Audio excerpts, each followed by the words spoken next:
Hello everyone. इस ड्रामे के पहले ही हम एक रानी को देखते हैं जिनकी मेड उन्हें बता रही थी कि ये लड़की यहाँ पर काम के लिए आई है। वो ग्रेजुएट है और अभी भी पढ़ाई कर रही है और उसकी फैमिली में प्रॉब्लम है। उसके ग्रैंड मॉम के ट्रीटमेंट के लिए ही उसे पैसों की ज़रूरत है, तो वो भी अपने बारे में बताने लगती है। और ग्रैंड मॉम को वो बहुत ज़्यादा ही पसंद आ गई थी क्योंकि वो हार्ड वर्किंग है। वो किसी से भी पैसे नहीं मांग रही है, वो तो काम मांग रही है।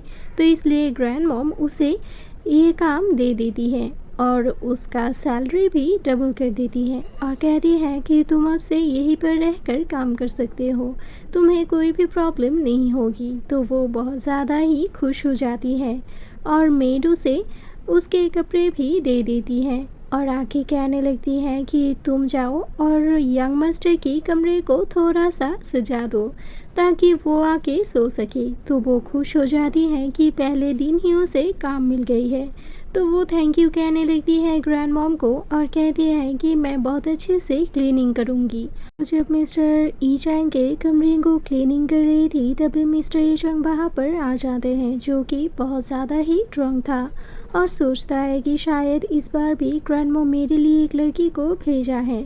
तो वो कहने लगता है उसे कि ठीक है, तुम लोग अगर यही चाहते हो तो फिर यही सही, मुझे तुम पसंद हो। और ये कहकर ही फोर्सली उसके साथ क्लोज होने लगते हैं। यहाँ पर तो केली उसे रोकने की बहुत कोशिश कर रही थी, लेकिन मिस्टर ई चैन के सामने वो बहुत ज़्यादा ही वीक थी। मॉर्निंग में जब उसकी नींद खुलती है तो मिस्टर ई चैन वहाँ पर ही खड़ा हुआ था और वो कहने लगती है कि आपने मेरे साथ ऐसा क्यों किया। मिस्टर ई चैन कहता है कि मैं कंपलसेट करने के लिए तैयार हूँ और तुम्हें कुछ भी चाहिए हो तो मैं वो भी देने के लिए तैयार हूँ।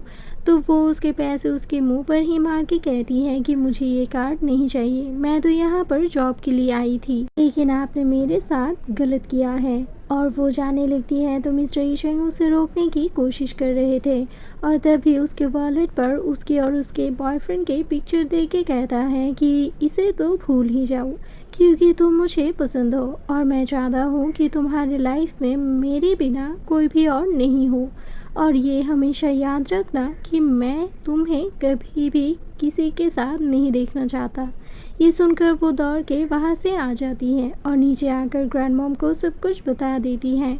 तो ग्रैंड मॉम शॉक्ड हो जाती है क्योंकि ये चैन कभी भी किसी लड़की के साथ ऐसा नहीं कर सकता क्योंकि वो तो लड़कियों को पसंद ही नहीं करता था। ग्रैंड मॉम तो बहुत कोशिशें करके भी अब थक चुकी थी और केली से ये सब सुन के तो वो बहुत ज़्यादा ही खुश होने लगती है और केली को कहती है कि तुम प्लीज़ हमें एक बच्चा दे दो और मैं तुम्हारे सारे रिस्पॉन्सिबिलिटी लेने के लिए तैयार हूँ। और उसे पैसे भी ऑफ़र करने लगती है। इस फैमिली में एक बच्चे की बहुत ज़्यादा ही ज़रूरत है, लेकिन के लिए उनके पैसे उसे वापस देकर कहने लगती हैं कि मैं तो यहाँ पर काम के लिए आई थी, लेकिन उन्होंने मेरे साथ गलत किया है और मेरा ऑलरेडी भी एक बॉयफ्रेंड है। ये कहकर वहाँ से चली आती है। ग्रैंड मॉम शॉक्ड होके उसकी तरफ ही देख रही थी। तभी मिस्टर ई चैन उसके फ्रेंड को लेकर नीचे आ जाता है। तो मिस्टर लो उसे कहने लगता है कि ये कैसी लड़की है जो कि एक के बाद एक कार्ड रिजेक्ट करके जा रही है। तो मिस्टर ई चैन कहता है कि मुझे तो अब यही चाहिए। दूसरी तरफ हम केली को देखते हैं जो कि अपने अपार्टमेंट पर वापस आ जाती है और तभी उसका बॉयफ्रेंड जिन उससे मिलने के लिए आता है। तो यहाँ पर केली उसे कह देती है कि देखो, मैं शायद तुम्हें डिज़र्व नहीं करती, तो यही अच्छा होगा हम दोनों के लिए कि हम ब्रेकअप कर ले। तो ये सुनकर जिन कहता है कि क्या तुम उस दिन के लिए अभी भी मुझसे नाराज़ हो? तो मेरा यकीन करो, उस दिन मैंने खुद के लिए वो लड़कियों को नहीं बुलाया था, वो तो मेरे जो क्लाइंट थे वो लोग उस लड़कियों की डिमांड कर रहे थे। और तभी उसके पास एक लड़की की कॉल आ जाती है जो कि केली भी नोटिस करती है और इन दोनों की इस इम्पॉर्टेंट बातों के बीच ही जिन वहाँ से उठकर चला जाता है। तो यहाँ पर केली समझ जाता है कि वो किसी और के साथ इन्वॉल्व है और तभी ग्रैंड मॉम का कॉल आता है कि उसे पैसों की ज़रूरत है क्योंकि उसके ट्रीटमेंट को रोक दिया गया है। तो वो कहने लगती है कि तुम बिल्कुल भी चिंता मत करो, मैं पैसों की अरेंजमेंट कर देती हूँ। और वो वहाँ से चली जाती है एक बार में, जहाँ पर तो उस बार के मैनेजर, जो कि बहुत ज़्यादा ही ठरकी था, वो उसे देखकर ही उसे पसंद कर लेते हैं क्योंकि वो छोटी थी एज में भी और दिखने में भी बहुत क्यूट थी। तो वो कहने लगता है कि तुम्हें तो मैं डांस सेक्टर में ही लेकर जाऊंगा। और वो कहने लगती है कि डांस सेक्टर, तो वो कहता है कि हाँ, वो हमारा प्राइवेट सेक्टर है जहाँ पर लड़कियों को डांस करना होगा। तो उसे पैसों की ज़रूरत थी तो वो मान जाती है। और जब वो अपने ड्रेस अप चेंज करके बाहर आती है तो मैनेजर तो उसे देखने ही लगता है और घूरने लगता है और कहता है कि तुम तो अब आज के स्टार होगी क्योंकि तुम बहुत ज़्यादा ही प्रिटी लग रही हो। और उसका एक फ़ोटो भी क्लिक कर लेता है। तो वो कहने लगती है कि आप बिल्कुल भी चिंता मत करो, मैं हार्ड वर्क करूँगी। दूसरी तरफ हम सेम बार में ही मिस्टर ई चैन को देखते हैं, जहाँ पर तो एक के बाद एक लड़की आ रही थी लेकिन वो उन लोगों को इग्नोर करे जा रहा था। तो उसका फ्रेंड लो से कहता है कि भाई, तुम क्या उस लिटिल रैबिट के प्यार में पड़ चुके हो जो तुम्हें किसी भी लड़की में इंटरेस्ट नहीं है। और ये सब दूर से मैनेजर सुन लेता है और वहाँ पर जाके कहता है कि मेरे पास एक न्यू लड़की है, शायद आपको पसंद आएगा। और ये कह के ही वो कैली की फ़ोटो से दिखाने लगता है। ये देखकर तो वो शॉक्ड हो जाता है और उसे डांट के कहने लगता है कि इस लड़की को तुम प्राइवेट रूम में ले जाओ और इस लड़की को कभी भी गलती से भी किसी के सामने मत लाओ। तो वो ये सब सुन के डायरेक्ट केली के पास जाके ऐसे ही बहाने देकर कहता है कि तुम्हारे डांस तो बिल्कुल भी अच्छा नहीं है, जो कि वो बहुत अच्छी तरह से ही डांस कर रही थी। लेकिन वो यहाँ पर उसे बाहर ले आती है और उसे दूसरे कमरे में ले आने के बाद उसका नीयत खराब हो जाता है और वो सोचता है कि मिस्टर ई चैन को देने से पहले खुद ही क्यों ना ट्राई किया जाए। और वहाँ पर उसके साथ फोर्स करने लगता है। और दूसरी तरफ ई चैन को भी थोड़ा शक होता है, तो वो वहाँ से उठकर वहाँ पर आ जाता है और आके इस हालत में उसे देखकर तो मैनेजर को पीटने लगता है और कहता है कि तुम्हारी हिम्मत कैसे हुई मेरी लेडी को टच करने की, और गार्ड्स के थ्रू उसे जेल भिजवा देता है। यहाँ पर तो केली ड्रंक था क्योंकि मैनेजर ने उसे फोर्सली ड्रंक कर दिया था। केली तो उसके पास ही आने लगता है तो मिस्टर ई चैन भी खुद को कंट्रोल नहीं कर पाता और कहता है कि इस बार तुम मेरे पास आई हो, मैं नहीं। और ये हमेशा याद रखना कि मैंने तुम्हारे साथ ज़बरदस्ती नहीं की है। मिस्टर ई चैन उसे लेकर घर आ जाता है, जहाँ पर तो वो बहुत स्वीटली उसे ताड़ने लगता है और सोचता है कि वो कितनी प्रिटी है और वो बहुत ही अच्छी एक लड़की भी है। और तभी हॉस्पिटल से कॉल आने के बाद ई चैन केली की फ़ोन को रिसीव कर लेता है और सब कुछ सुनकर उसे समझ आ जाता है केली ने क्यों ये सब करने की कोशिश की है, क्योंकि उसे पैसों की ज़रूरत थी। और वो अपने असिस्टेंट को कॉल करके कहता है कि केली के ग्रैंड मॉम को अच्छी से एक हॉस्पिटल में लेकर जाओ और किसी चीज़ की भी ज़रूरत हो तो तुम वहाँ पर ही रहना। और तभी केली की नींद खुल जाती है और वो कहने लगती है कि मैं यहाँ पर क्या कर रही हूँ। तो मिस्टर ई चैन कहता है कि देखो, मैंने कोई भी फोर्स या ज़बरदस्ती नहीं की है, तो इस बार तुम मुझे ब्लेम नहीं कर सकते। तो केली कहने लगता है कि आप तो मुझे छोड़ भी सकते थे लेकिन आपने ये नहीं किया है। और इन दोनों की बातों के बीच ही जिन उसे कॉल करने लगता है। तो मिस्टर ई चैन कॉल कट करके कहता है कि आप तो बिल्कुल भी नहीं, तुम अब मेरे हो और मुझे तुम बहुत ज़्यादा ही पसंद हो। तुम्हारी हर ज़रूरत मैं पूरा करूँगा और तुम्हें जो कुछ भी चाहिए मैं दूँगा और हमेशा तुम्हारा ख्याल भी रखूँगा। तुम्हारे ग्रैंड मॉम को भी मैंने एक अच्छे से हॉस्पिटल में एडमिट कर दिया है और तुम बिल्कुल भी चिंता मत करो क्योंकि मैं तुम्हारे साथ ही हूँ। तो केली मान जाती है क्योंकि वो भी चाहती थी उसकी ग्रैंड मॉम की ट्रीटमेंट हो जाए। वो दोनों जब बाहर आते हैं तब भी वहाँ पर ग्रैंड मॉम और बेला उन दोनों को दिख जाता है, जहाँ पर तो ग्रैंड मॉम बेला को पसंद करती थी ई चैन के साथ शादी के लिए। लेकिन यहाँ पर ग्रैंड मॉम ई चैन और केली को एक साथ देखकर कहने लगती है कि तुम दोनों एक साथ क्या कर रहे हो। और यहाँ पर बेला भी मिस्टर ई चैन के पास चली आती है और कहती है कि तुम तो मुझसे शादी करने वाले हो, तो फिर ये लड़की कौन है। ईशन तो बहुत ही ज़्यादा खुश था क्योंकि केली उसके साथ है और वो बेला को कहता है कि ग्रैंड मॉम तुम्हें पसंद करते हैं, लेकिन मैंने तो कभी ये नहीं कहा कि मैं तुम्हें पसंद करता हूँ।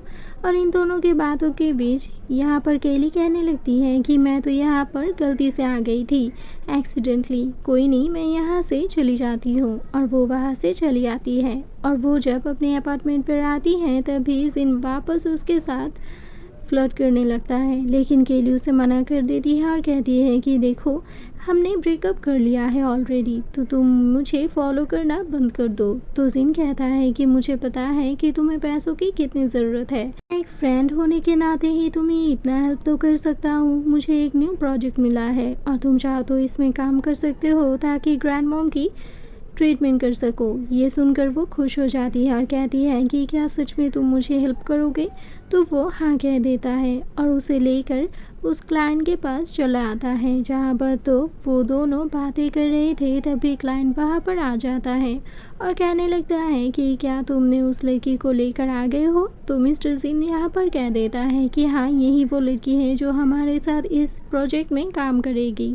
और ये सुनकर केली भी खुश हो जाती है और तभी इन दोनों के पास केली को अकेला छोड़कर ही जिन वहाँ से चला जाता है। दूसरी तरफ हम मिस्टर ईशान को देखते हैं जो कि केली के इस तरह से जाने के बाद वो बहुत ज़्यादा ही अपसेट होने लगता है, क्योंकि अब तो केली को वो पसंद करने लग गया था। वो अपने असिस्टेंट को कॉल करके कहता है मुझे जानना है कि केली कहाँ पर है, और असिस्टेंट वो न्यूज़ उसे दे देता है कि केली को तो जिन क्लाइंट के पास ले गए हैं जो कि बहुत ज़्यादा ही ठगी है। वो लोग तो प्रोजेक्ट देने के बहाने से लड़कियों को यूज़ करते हैं। ये सुनकर ही वो निकल जाता है केली को सेव करने के लिए। दूसरी तरफ हम यहाँ पर उन क्लाइंट को देखते हैं जो कि केली के साथ बदतमीज़ी करने लग गया था और तभी केली उन लोगों को कहता है कि देखिए, मैं यहाँ पर काम के लिए आई हूँ, कुछ और अगर आपको चाहिए तो आप बाहर में जा सकते हो, मैं उस तरह की लड़की नहीं हूँ।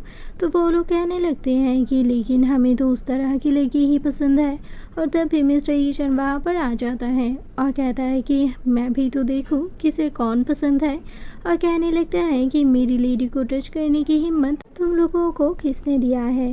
अभी अपने आप को हर्ट करो, जिस हाथ से तुमने मेरी केली को टच किया है उसी हाथों से अपने हाथ को तोड़ दो, नहीं तो मैं तुम दोनों को मार दूंगा।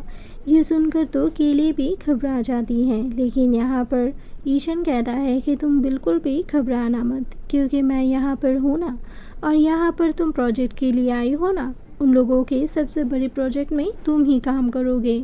और उन लोगों को पूछने लगता है कि तुम्हारा बड़ा प्रोजेक्ट कौन सा है। तो वो लोग कहता है कि सामने ही हम 1 मिलियन के एक प्रोजेक्ट करने वाले हैं, तो उसमें केली ही काम करेगी।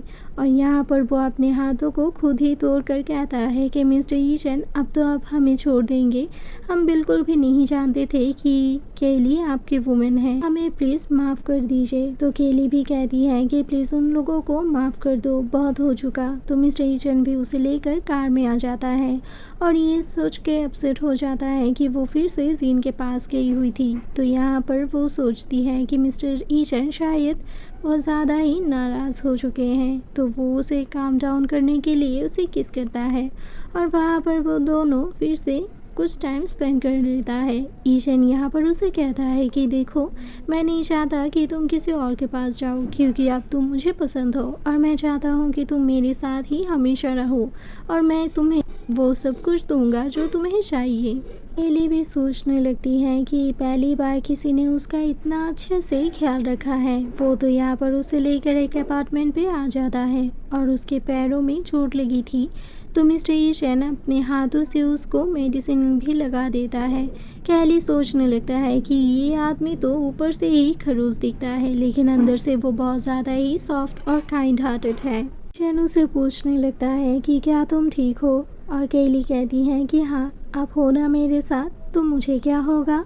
दूसरी तरफ हम बेला को देखते हैं जो कि ग्रैंड मॉम के साथ ही थी। ईशन को इतनी सारी कॉल करने के बाद भी वो एक भी कॉल का रिप्लाई नहीं दिया था। बेला परेशान होकर ग्रैंड मॉम को कहती है कि शायद मिस्टर ईशन उस लड़की के साथ ही होगा। तो यहाँ पर ग्रैंड मॉम कहती है कि नहीं, क्योंकि उस लड़की को मैंने ही ऑफ़र किया था शादी के लिए, लेकिन उसने मना कर दिया था क्योंकि उसके बॉयफ्रेंड है।